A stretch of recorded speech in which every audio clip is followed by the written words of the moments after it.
Hi, I'm Londa.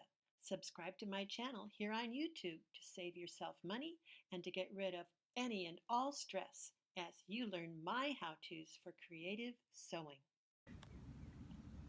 I'm doing a skirt hem for a friend, and this is just a real little quickie. It's an idea of what you would find in my knit DVD, Stretching Your Knit Sewing Know-How. Forgive my nails, I've been working in the yard. Um, on this nice ponte knit dress that came from Talbot's, you can see that some of the seam allowances are serged and pressed one direction. I'm serging this hem and then I'm going to do it by hand. But to balance the bulk, what I'm doing is clipping right here at the hem line and then flipping it the other way so that when it turns up, I've balanced the bulk and I don't have a great big bump on just one side. You see now I've got 3 layers of fabric on one side and 3 layers of fabric on the other.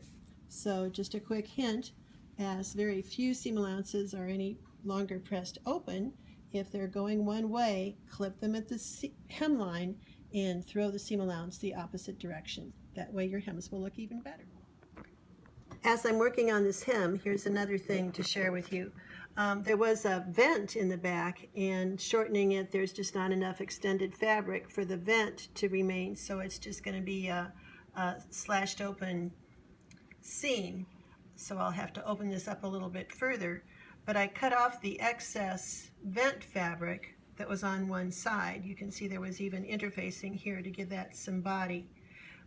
The proper way to do this is not like this, to turn in the back vent and then turn up the hem, but rather to turn up the hem, which I'll be doing again by hand, and then turn over the vent. Now on this heavy fabric, do you see it's so heavy that the turn of the cloth forces this to peek out here. So I'm going to even do some trimming.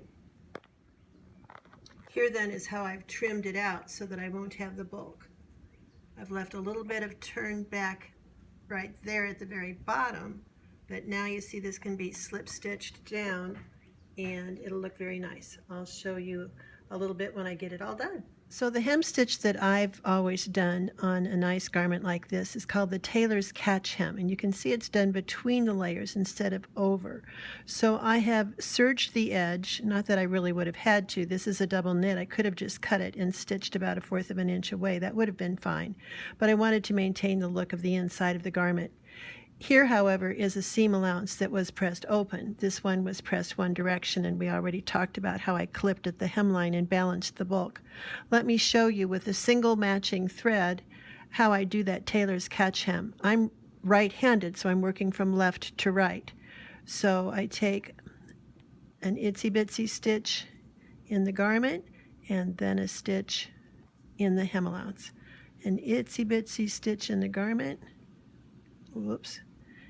And do you see I'm working in between? Now, serger gurus amongst you may realize that I don't have the perfect tension there on my serger, but this is inside a garment. It's going to be okay. So see how I'm getting just a couple of threads? The more threads you get, the more likely it is to show on the outside of the garment. And then when I get, this really goes quite quickly. I go about every 3/8 of an inch. Getting hung up on pins, that's just normal. I find as I teach little kids how to sew that it's a real big thing to go from stitching with double thread to stitching with single thread and learning how to catch your little finger around that loose end of the thread so that you don't unthread your needle. I never realized what a skill that was. Okay, so here I am to this vent where now I've just pressed open both sides, and remember we talked about the hem comes up and then the seam allowance goes over. Now in this area what I'm going to do is I'm just going to whip this. Just whip over an edge, but here I'm not going to the outside of the garment, I'm just staying right here on the inside of the garment. Make sure this doesn't show on the outside. going to do this all the way to the end. So I'm going to come along the bottom edge to get that in there where I want it to be held secure. So here I am right about at the end. So to lock off, I'm going to take a stitch and go through the loop. I'm going to do that twice. Take a stitch and go through the loop. And as I teach my sewing students, you never cut close to a knot. You always stick your needle in, guide it between the layers, pull it out, and then snip the thread. The needle I like to use for this kind of work is an embroidery needle, about a size 8. So I want you to look now at the difference between how my hem looks.